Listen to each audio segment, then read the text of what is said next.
지난 시간에 2차 방정식 실근의 부호에 관한 내용을 공부했었죠. 자, 이 부호라는 것은 결국 이 근이 0보다 큰 쪽에 있느냐 0보다 작은 쪽에 있느냐 이것만 판단하겠다라는 뜻인데요. 그걸 조금 더 일반화시켜서 이제는 2차 방정식 실근의 위치에 대해서 또 같이 알아보도록 하겠습니다. 자, 여기 보시면 실수 ABC에 대해서 2차 방정식 AX제곱 플러스 BX 플러스 C 이퀄 0. 자, 단 A는 0보다 크다 그랬는데 그러면 선생님 A가 0보다 작은 경우는 어떡하나요? 자, 그때는요. 방정식의 양변에 마이너스 2를 곱해서 최고차의 개수를 양수로 만들어준 다음에 생각하시면 됩니다. 간단하죠? 그래서 여기서는 그냥 A가 0보다 큰 경우만 볼 거예요. 그래서 얘의 실근은 이참수 y는 ax제곱 플러스 bx 플러스 c의 그래프와 x축의 교점의 x좌표와 같습니다.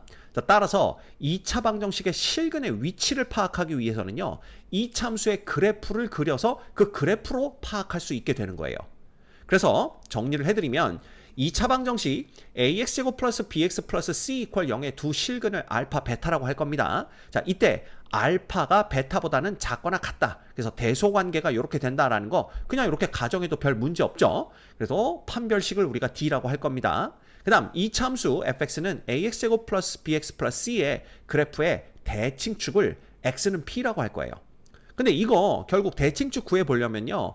a로 묶어주면 되겠죠. 그래서 x제곱 플러스 a분의 bx 그 다음 플러스 c가 되는데 요거 정리하면 a에 x 플러스 요거 반 2a분의 b의 전체 제곱이 되고 마이너스 4a분의 b의 제곱 플러스 c 요런 꼴이 됩니다. 따라서 이때 대칭축은 뭐가 되냐 하면 x는 이퀄 마이너스 2a분의 b가 되는 걸 볼 수가 있죠. 그래서 이 마이너스 2a분의 b를 그냥 p라고 두고 간단하게 x는 p다 이렇게 나타낸 것 뿐입니다. 뭐 새로울 게 하나도 없습니다. 자, 이럴 때 두 근이 모두 m보다 클 조건은 뭐겠냐라는 거예요. 자, 그렇다면 일단 두 근이 m보다 크다라고 했으니까 대소관계를 파악할 수 있다는 얘기고요. 그럼 대소관계는 어디서만 파악할 수 있다? 실수에서만 파악할 수가 있습니다. 따라서 이 두 근이 실근이다라는 걸 의미해요. 그래서 가장 먼저 우리가 봐야 될 것은 판별식 D가 0보다 크거나 같다. 이걸 봐야 됩니다. 됐죠? 자, 그 다음에 fm과 m이 뭐 p보다 작다, fm은 0보다 크다, 뭐 이러한 조건이 있는데 이건 왜 그러냐 하면요. 그래프를 그려보시면 됩니다. 자, 우리는 x축을 그릴 거고요. 여기에 m이 있어요. 그런데 두 근이 m보다 크다 그랬으니까 이 참수 y는 fx의 그래프를 그려보면 이런 식으로 이렇게 그려져야 되겠구나 라는 걸 볼 수가 있어요. 얘가 이제 y는 fx의 그래프가 됩니다. 자, 그렇다면 여기가 알파고 여기가 베타가 되는 거죠. 그래서 그림상으로 알파와 베타가 모두 m보다 크구나 라는 걸 확인할 수가 있게 되는 겁니다. 됐죠? 그럼 이런 상태에서 우리가 먼저 볼 수 있는 게 뭐냐 하면 이 이참수 그래프의 대칭축을 보는 거예요. 여기쯤이 이제 대칭축이 되겠죠. 그럼 여기가 이제 x는 p인데 자, 두 근이 모두 m보다 크기 위해서는요. 이 대칭축이 m보다 더 오른쪽 즉 더 큰 쪽에 위치해야 된다라는 걸 알 수가 있습니다. 당연히 그렇겠죠.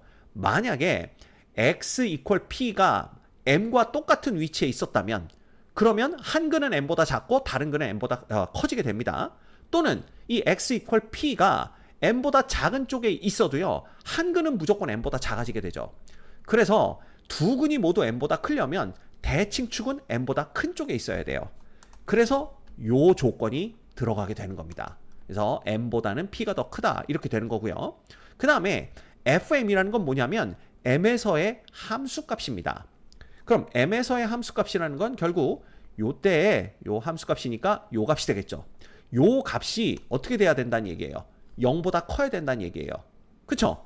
자, 이 조건은 왜 필요하냐 하면 예를 들어서 m이 여기쯤 있을 수도 있습니다. m이 여기쯤 있으면 판별식이 0보다 크거나 같다라는 조건도 만족시키죠. 그 다음 m보다 p가 더 크다는 조건도 만족시키지만 이때 한근 알파가 m보다 작은 쪽에 있다는 걸 볼 수가 있어요. 그래서 이런 경우가 있기 때문에 반드시 누구도 봐야 되냐 하면 요 m에서의 함수값이 0보다 크다. 요렇게 되어야만 알파도 m의 오른쪽, 베타도 m의 오른쪽에 놓이게 된다라는 걸 볼 수가 있게 되는 겁니다. 이해되셨죠? 그래서 이걸 꼭 확인하셔야 됩니다. 이걸. 자, 그러면 이 세 가지 조건을 외우려고 생각하지 마시고 이 그림을 그린 다음에 무슨 조건이 필요하겠구나를 이렇게 유추를 해보는 거죠. 논리적으로 생각을 해보면 이 세 가지 조건이 필요하겠구나라는 걸 우리가 이해할 수가 있을 거예요. 이해되셨죠? 자, 그러면 이제 두 번째, 두 근이 모두 m보다 작을 조건을 찾는 겁니다. 그럼 여기서도 두 근이 m보다 작다? 자, 대소관계를 파악했다는 얘기니까 두 근이 실근이란 뜻이겠죠. 그렇게 되면 D는 0보다 크거나 같아야 되겠구나 라는 조건을 생각해 볼 수가 있고요. 그 다음 두 근이 모두 m보다 작다 그랬으니까 여기 또 그려볼까요? 이렇게 그리는 겁니다. 자, 그럼 여기쯤이 m이라고 했을 때 y는 fx의 그래프는 이렇게 그려져야 되는구나 라는 걸 볼 수가 있죠. 다시 그려볼까요? 이렇게 그려져야 됩니다. 자, 이런 식으로 이렇게 그려져야 됩니다. 이렇게. 그러면 여기가 알파고 그 다음 여기가 베타다 라는 걸 알 수가 있어요. 자, 이때 우리가 또 볼 수 있는 건 뭐냐 하면 아까랑 반대로 생각하시면 됩니다. 대칭축. 여기가 이제 x는 p가 되겠죠? x는 p가 m보다는 작은 쪽에 있어야 돼요. 그쵸? 그래야만 두 근이 모두 m보다 작아질 수 있습니다. 그래서 요 조건이 필요하고요. 그 다음에 m에서의 함수값 아까랑 똑같죠? m에서의 함수값 여기가 되겠죠? 여기가 됩니다. 얘가 어떻게 돼야 돼요? 0보다 큰 쪽에 있어야만 두 근이 모두 m보다 작은 쪽에 놓이게 됩니다. 예를 들어 m이 여기쯤 있다라고 한다면 판별식 조건도 만족시키죠? 그 다음 p가 m보다 작다라는 것도 만족시키지만 이 베타라는 한 근이 m보다 더 큰 쪽에 놓이는 걸 볼 수가 있어요. 그래서 이렇게 되면 안 된다라는 걸 알 수가 있습니다. 그래서 반드시 누구도 봐야 된다? 반드시 요 f의 m이 0보다 크다라는 조건까지 봐야 된다라는 거, 그걸 꼭 기억하셔야 돼요. 됐죠? 자, 그랬더니 어떤 학생이 질문을 합니다. 선생님, 이 fm이요 0보다 크거나 같아도 되는 거 아닙니까? 이렇게 질문을 하는데, 자, 만약에 m에서의 함수값이 0이 됐다라는 얘기는요, m과 베타가 똑같아졌다라는 걸 뜻하게 돼요. 이 두 조건을 만족시킨 상황에서는요. 근데 m과 베타가 똑같아지면 m보다 두 근이 작아야 된다라는 조건에 맞지 않습니다. 그렇죠? 그래서 0하고 같으면 안 돼요. 0보다 커야 됩니다. 마찬가지죠. 여기서도 fm 값이 0하고 같으면 안 되나요? 근데 여기서 fm이 0이 됐다는 얘기는 m과 알파가 똑같다는 얘기가 되는 거니까 이 두 근이 모두 m보다 커야 된다라는 조건에 맞지 않습니다. 그래서 여기서도 fm은 0보다 커야 된다라는 거, 그거 여러분들이 기억해 주시면 좋을 것 같아요. 됐죠? 자, 그 다음 세 번째 볼게요. 두 근 사이에 m이 있을 조건 그랬는데, 자, 이것도 그림을 그려보면 x축이 여기 있습니다. 근데 m이 여기 있는데 두 근 사이에 m이 있다 그랬으니까 이때 y는 fx의 그래프는요 어떤 식으로 그려지냐 하면 이런 식으로 이렇게 그려져야 된다라는 걸 볼 수가 있어요. 이거 조금 옮겨볼까요? 이렇게 그려집니다. 그래서 이게 이제 y는 fx의 그래프가 되는데 이때 알파가 여기고 베타가 여기라는 걸 알 수가 있죠. 그쵸? 자, 그렇다면 그럼 이것도 실근이네요. 어차피 x축하고 만나는 두 점이 있기 때문에 따라서 d가 0보다 크거나 같다를 봐야 되겠네요. 이렇게 생각을 할 수 있지만 조건에 그게 없죠. 그리고 떨렁 누구만 있냐 하면 f의 m이 0보다 작다 이것만 있습니다. 그러면 왜 이거 하나로 모든 게 다 커버되는지 그거 설명을 드릴게요. m에서의 함수값은요 결국 여기서의 함수값이니까 얘가 0보다 작다라는 건 뭘 뜻하냐 하면 이미 y는 fx의 그래프가 x축을 뚫고 아래로 내려왔다라는 뜻입니다. 지금 왜냐하면 우리가 최고창의 개수가 0보다 큰 경우만 보고 있는 거죠. 그렇기 때문에 함수값 중에 음수가 있다는 뜻은 이 그래프가 x축을 뚫고 밑으로 내려왔다라는 뜻이 되고요. 그러면 반드시 x축과는 어떻게 됩니까? 서로 다른 두 점에서 만나게 됩니다. 즉 판별식을 따로 볼 필요가 없어요. 이미 서로 다른 두 점에서 만나는 걸 알고 있기 때문에 그렇습니다. 이해가 됩니까? 그래서 판별식을 보면 안 된다가 아니라 볼 필요가 없습니다. 함수값이 음수이면 이미 그래프가 x축을 뚫고 밑으로 내려왔다는 얘기고요. 그 얘기는 x축과 서로 다른 두 점에서 만났다라는 걸 뜻하게 됩니다. 자, 게다가 이 함수가 m에서의 함수값이 음수가 됐다라는 건 뭐냐 하면 그러면 이 그래프가 x축과 서로 다른 두 점에서 만날 때 그 두 점이라는 것은 하나는 m보다 작은 쪽에 하나는 m보다 큰 쪽에 있을 수밖에 없다라는 걸 알 수가 있는 거죠. 그래서 두 근 사이에 m이 있을 조건은요. 다른 거 다 볼 필요 없습니다. 그냥 m에서의 함수값이 0보다 작다. 요거 하나만 봐주면 되는 거예요. 이해하셨습니까? 예. 그래서 요것도 꼭 기억하고 계셔야 됩니다. 요거는 이제 다른 거에 비해서 좀 더 주의 깊게 보셔야 되겠죠. 자, 그 다음 마지막 4번입니다. 두 근이 모두 m과 n 사이에 있을 조건이에요. 근데 이제 m보다는 n이 더 크다 그랬으니까 이것도 그래프를 그려보면 이렇게 그려집니다. 자, 여기가 x축이라고 할 때 m이 여기쯤 있는 거예요. 그 다음 n은 여기쯤 있을 때 이 이차함수의 그래프가 이런 식으로 그려진다라는 걸 뜻합니다. 요게 y는 fx의 그래프가 되겠죠. 그러면 여기가 알파, 여기가 베타가 되는 거니까 두 근이 모두 m과 n 사이에 놓였다라는 걸 눈으로 확인할 수가 있습니다. 자, 이 사이에 있다라는 것에서 이 사이의 의미는 m과 알파가 같으면 안 된다는 뜻이고요. 그 다음 베타와 n이 같으면 안 된다는 뜻입니다. 사이라는 것은 m, n을 포함하지 않고 그 중간 어딘가에 알파, 베타가 놓였다는 뜻이 되니까요. 자, 그럼 이렇게 되기 위해서는요. 일단 이 두 근이 실근이 돼야 됩니다. 왜냐하면 m보다는 두 근이 커야 되고 n보다는 두 근이 작아야 되기 때문에 그렇죠. 대소관계를 비교할 수 있으니까 알파, 베타는 모두 실근이다. 따라서 d가 0보다 크거나 같다. 요게 필요해요. 그죠? 왜냐하면 지금 알파, 베타가 지금 제가 계속 다 다르게 표현하고 있지만 알파와 베타가 서로 같을 수도 있습니다. 그죠? 그냥 두 근이라고 표현했기 때문에 그래요. 물론 세 번째에서는 하나가 m보다 작고 다른 하나가 m보다 크다 그랬으니까 이때는 알파, 베타가 같아질 수는 없겠죠. 그렇지만 1번, 2번, 4번에서는 알파와 베타가 같아질 수도 있다라는 거 꼭 기억하셔야 됩니다. 자, 이렇게 되면요. 우리가 첫 번째 볼 수 있는 게 뭐냐? 바로 요 이차함수 그래프의 대칭축이에요. 이 대칭축이 x는 p가 될 텐데 이 p는요. m과 n 사이에 놓여야만 합니다. 그래야만 알파, 베타도 m과 n 사이에 놓이겠죠. 자, 만약에 이 p가 n보다 크거나 같은 쪽에 있다라면 이 베타라는 근은 무조건 n보다 커집니다. 그럼 조건을 만족시키지 못하죠. 자, 또는 이 p가 n보다 작거나 같은 쪽에 있다라면 이 근 중에 알파는 무조건 n보다 작아지기 때문에 조건을 만족시키지 못합니다. 그래서 대칭축은 반드시 m과 n 사이에 있다라는 요 조건이 또 필요합니다. 그 다음에 또 누가 필요하냐면요. m에서의 함수값, 여기서의 함수값입니다. 그 다음 n에서의 함수값이 모두 다 0보다 크다라는 조건이 필요해요. 자, 이것도 왜 그러냐 하면 예를 들어서 m이 여기쯤 이렇게 놓였다라고 한번 생각을 해보는 겁니다. 그러면 판별식 조건 만족하죠? 그래프를 보시면. 그 다음에 p가 m과 n 사이에 놓인 것도 맞습니다. 그렇죠? 근데 이렇게 되면 m이 알파보다 더 큰 쪽, 즉 알파가 n보다 더 작은 쪽에 놓이기 때문에 조건을 만족시키지 못해요. 그래서 이렇게 되면 안 됩니다. 그래서 m에서의 함수값이 0보다 커야만 이 m이 알파보다 왼쪽에 놓이는 걸 볼 수가 있어요. 이해되시죠? 똑같은 이유로 n이 여기에 있다라고 본다면 n에서의 함수값은 음수가 되겠죠. 근데 이렇게 되면 베타가 n보다 커지기 때문에 안 됩니다. 따라서 n에서의 함수값도 0보다 크다. 그렇게 돼야만 베타보다 n이 더 오른쪽, 더 큰 쪽에 위치하게 된다라는 걸 우리가 알 수가 있는 겁니다.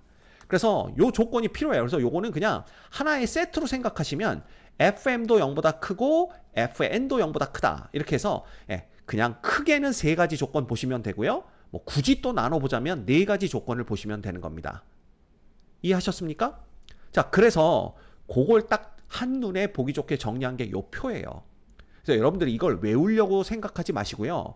이 이차함수의 그래프를 상황에 맞게 그린 다음에 이 그래프 안에서 어떤 조건들이 필요할까 그거를 생각을 해보시면 요거 다 떠올릴 수 있는 내용들입니다. 이해되시죠? 그래서 요거는 물론 연습을 많이 하셔야 되겠지만 연습을 하다 보면 외우기 싫어도 외워지고요. 굳이 외우지 않아도 그림을 보면서 우리가 충분히 생각해낼 수가 있게 됩니다. 자, 그렇다면 또 관련 문제들을 풀면서 이 내용 같이 확인해 보도록 하겠습니다. 대표 유형 72번입니다. 2차 방정식 얘 이퀄 0에 두 근이 모두 1보다 클 때 실수 a 값의 범위는 이렇게 된답니다. 자, 이때 3알파 플러스 2베타의 값을 구하시오 라는 문제예요. 자, 이 문제를 풀기 위해서 우리가 fx라는 함수를 어떻게 볼 거냐 하면 x의 제곱 빼기 3ax 빼기 3a 플러스 8로 볼 겁니다. 그럼 얘를 완전 제곱꼴로 만들어 준다면 x 빼기 2분의 3a 전체의 제곱이 되겠죠. 여기에서 4분의 9a 제곱이 빠지고 마이너스 3a 플러스 8 이렇게 정리를 해볼 수 있습니다. 자, 그러면 이 y는 fx의 그래프와 그 다음에 1 요거의 이제 위치 관계를 그래프로 이렇게 표시를 해본다면 이 y는 fx가 대충 이렇게 그려진다라고 생각을 해보는 거예요. 그죠? 요게 y는 fx의 그래프가 되고 얘의 두 근을 편의상 우리가 뭐라고 할까요? 요거를 뭐 m과 n이라고 한번 표현해 봅시다. 왜냐하면 알파 베타가 지금 여기에 등장을 했기 때문에 요거 알파 베타라고 쓰질 못해요. 그런데 1은 여기 있어야 됩니다. 이렇게 되면 이 2차 방정식의 두 근 mn이 1보다 더 큰 걸 볼 수가 있죠. 그죠? 자, 그러면 이렇게 되기 위한 조건을 하나씩 보는 겁니다. 첫 번째는 뭐냐 하면 이 1보다 크다라고 논했기 때문에 요 mn은 실수가 돼야 돼요. 그죠? 그래서 실근을 가질 조건부터 보셔야 됩니다. 그래서 요 2차 방정식의 판별식 D를 보면 이건 9a 제곱 그 다음에 플러스 12a 마이너스 32죠. 32 요게 0보다 크거나 같다. 요렇게 되는 걸 볼 수가 있어요. 자, 그러면 얘는 3 곱하기 3이고요. 이쪽은 4 곱하기 8로 뒀을 때 마이너스가 요쪽에 붙는다면 24 빼기 12에서 그대로 10이 나오는 거 볼 수가 있네요. 그래서 인수분해하면 3a 마이너스 4, 그 다음에 여기는 3a 플러스 8 이렇게 인수분해가 됩니다. 자, 그러면 작은 값은 마이너스 3분의 8이고요. 큰 값은 3분의 4입니다. 따라서 0보다 크거나 같기 때문에 자, a는 작은 값보다는 더 작거나 같거나 또는 큰 값보다는 더 크거나 같다. 이렇게 우리가 볼 수가 있겠죠. 그래서 이게 첫 번째 우리가 구해낸 a 값의 범위예요. 그래서 여기다 이렇게 형광펜을 칠해 두도록 하겠습니다. 자, 그 다음 두 번째 우리가 뭘 봐야 되냐 하면 우리 그냥 대칭축부터 볼까요? 자, 얘 대칭축이 어디 있냐? 바로 여기가 대칭인 걸 알 수가 있죠. 대칭축인 걸. 그래서 요게 뭐냐 하면 x는 자, 여기서 금방 알 수 있습니다. 2분의 3a가 대칭축이 되는 걸 볼 수가 있어요. 근데 우리가 이 대칭축이 1보다는 더 큰 쪽에 있어야 되겠구나. 예, 요걸 봐야 되기 때문에 2분의 3a가 1보다는 크다. 자, 따라서 양변에 3분의 2 곱해주시면 a가 3분의 2보다는 더 크다라는 걸 볼 수가 있습니다. 됐죠? 그래서 요게 이제 우리가 두 번째 구한 a 값의 범위가 되는 거고요. 그 다음 세 번째는 뭘 봐야 되냐 하면 바로 1에서의 함수값입니다. 그래서 요 1에서의 함수값이 누구보다 커야 돼요. 0보다 커야 됩니다. 그래서 만약에 1에서의 함수값이 0보다 작아진다는 것은 이 1이 m과 n 사이 어딘가에 있다는 얘기잖아요. 그러면 두 근이 1보다 커질 수 없습니다. 그래서 1에서의 함수값은 0보다 커야 돼요. 그럼 1에서의 함수값은 여기다 1을 넣는 거니까 자, f의 1값 계산해 보시면 요거 1 빼기 3a 빼기 3a 플러스 8이니까 얘는 9 빼기 6a가 되는 걸 볼 수가 있고 얘가 0보다 커야 됩니다. 자, 따라서 a는 누구보다는 2분의 3보다는 작아야 되겠구나 라는 걸 알 수가 있어요. 요게 이제 우리가 또 세 번째 구해낸 a 값의 범위가 됩니다. 자, 이제 우리는 요 세 개의 형광펜 칠하해진 요 a 값들의 공통 범위를 구하면 되는 거예요. 자, 그래서 먼저 첫 번째 거, 두 번째 거의 공통 범위 구합니다. 근데 이거는요, 뭐 우리가 굳이 수직선을 그려보지 않아도 자, a가 마이너스 3분의 8보다 작은 거와 얘는 공통 범위가 없다라는 걸 금방 알 수가 있고요. 그러면 얘하고 얘의 공통 범위만 구하면 되죠? 근데 보니까 a가 누구보다 3분의 4보다 더 크거나 같으면 되겠구나 라는 걸 볼 수가 있고요. 자, 그러면 이제 얘와 얘의 공통 범위 구하면 돼요. 근데 3분의 4보다는 2분의 3이 크거든요. 그렇다면 우리가 최종적으로 구하는 범위는 3분의 4보다는 a가 크고 2분의 3보다는 a가 작다. 요게 되겠구나 라는 걸 볼 수가 있습니다. 자, 문제에서는 얘를 알파, 요걸 베타라고 뒀기 때문에 알파가 바로 3분의 4가 되는 거고요. 베타가 바로 2분의 3이 된다라는 걸 알 수가 있어요. 자, 구하라고 한 것은 3알파 플러스 2베타의 값입니다. 따라서 3배 알파 플러스 2배 베타의 값은 자, 요거 3배 해봤자 4 되는 걸 볼 수가 있고요. 요거 2배 해보면 3 되는 걸 알 수가 있습니다. 따라서 구하는 값은 7인 걸 확인할 수가 있네요. 이 문제의 정답은 7입니다. 유제 72-1번 보겠습니다. 2차 방정식 얘의 두 근이 모두 0과 2 사이에 있을 때 실수 A 값의 범위는 요게 된답니다. 이때 3배 알파 베타의 값을 구하시오라는 게 문제예요. 자, 그러면 이 문제도 우리가 문제를 좀 편하게 풀기 위해서 fx를 x의 제곱 빼기 2배의 a 플러스 2의 x 그 다음 플러스 a 플러스 2로 두겠습니다. 자, 그 다음에 이걸 완전 제곱꼴로 바꿔주면요. x 빼기 a 빼기 2 전체의 제곱이 되겠죠? 그 다음 빼기 a 플러스 2 전체의 제곱이 되고 플러스 a 플러스 2 이렇게 되는 걸 볼 수가 있습니다. 됐죠? 자, 그러면 이제 그림을 그려보는 겁니다. 얘가 두 근이 어디와 어디 사이에 있어야 된다고 그랬죠? 0과 2 사이에 있어야 된다 그랬으니까 이거 그래프를 이렇게 그려본다면 자, 여기쯤 0이 있고 여기쯤 2가 있다라는 뜻이 돼요. 자, 그리고 이때 요 2차 방정식의 두 근을 m과 n이라고 두도록 하겠습니다. 왜냐하면 지금 여기 알파 베타가 등장했기 때문에 요 근을 알파 베타라고 둘 수 없어요. 됐죠? 자, 그렇다면 조건이 크게는 3가지 그 다음에 잘게 부숴보면 4가지 있다라고 말씀드렸죠. 그래서 첫 번째 조건은 일단 이 방정식이 실근을 가져야 됩니다.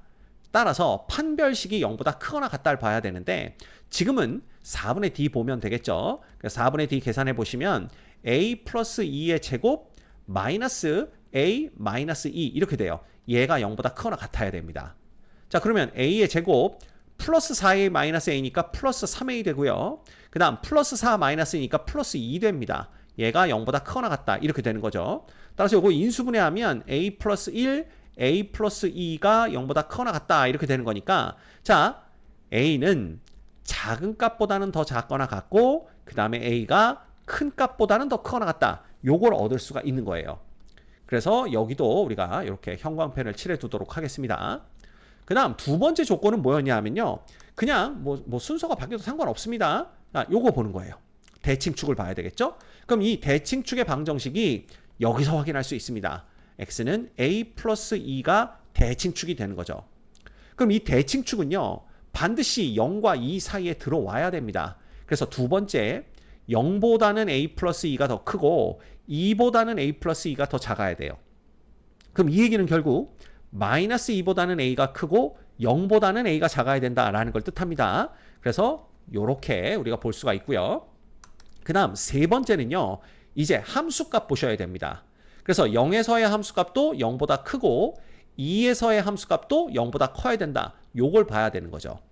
자, 그러면 0에서의 함수값은 얼마냐? 이게 그래서 3-1번이 됩니다. 그래서 요걸 다시 두 개로 나누는 거죠. 그래서 1번 f의 0을 보는 겁니다. f의 0은 여기다 0 대입하면 a 플러스 2가 되고요. 얘가 0보다 커야 된다. 요게 되는 거고 두 번째 f의 2를 보는 겁니다. 그럼 f의 2는 여기다 2를 대입하면 자, 4, 그 다음 뭐 돼요?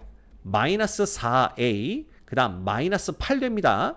플러스 a, 플러스 2가 0보다 크다. 이렇게 되는 거죠.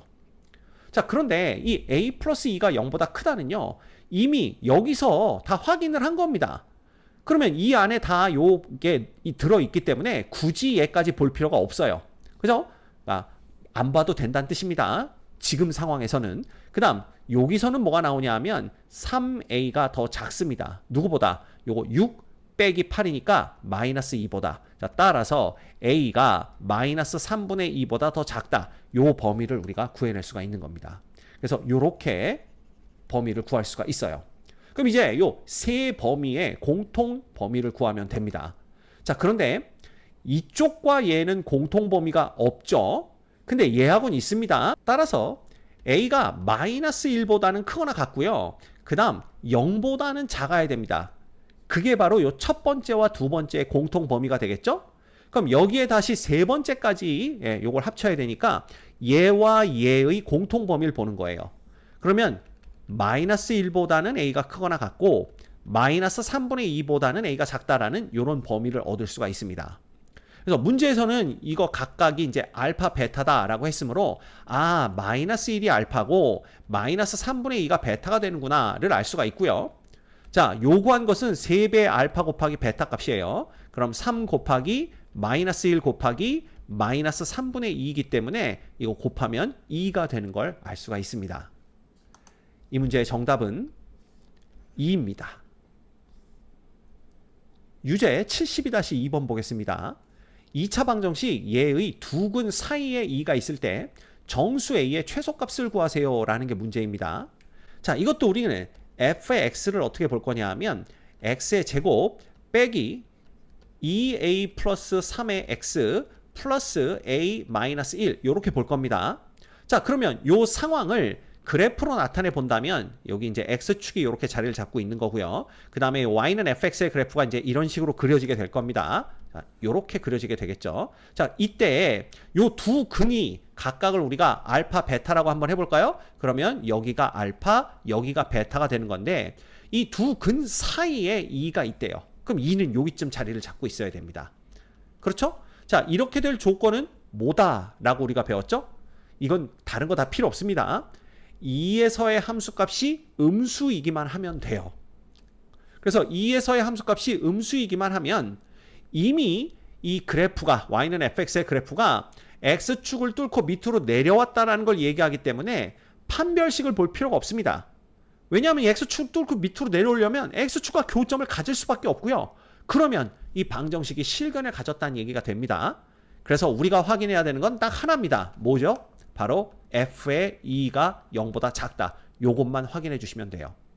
그럼 f의 2 값은 얼마가 되냐 하면 요거 계산해 보시면 4 마이너스 4a 마이너스 6 플러스 a 마이너스 1 얘가 0보다 작아야 됩니다. 자, 그러면 요거 넘어가면 3a가 더 크겠네요. 누구보다? 마이너스 2에 마이너스 1이니까 마이너스 3보다 이렇게 돼서 결국 a가 마이너스 1보다는 크다라는 걸 얻을 수가 있어요. 됐죠? 자, 그런데 문제에서는 정수 a의 최소값입니다. 그렇다면 마이너스 1보다는 크지만 가장 작은 정수가 누구냐? 그걸 찾으면 되는 거고요. 아, 정수 a의 최소값은 얼마? 0이 되겠구나 라는 걸 금방 알아낼 수가 있네요. 이 문제의 정답은 0입니다.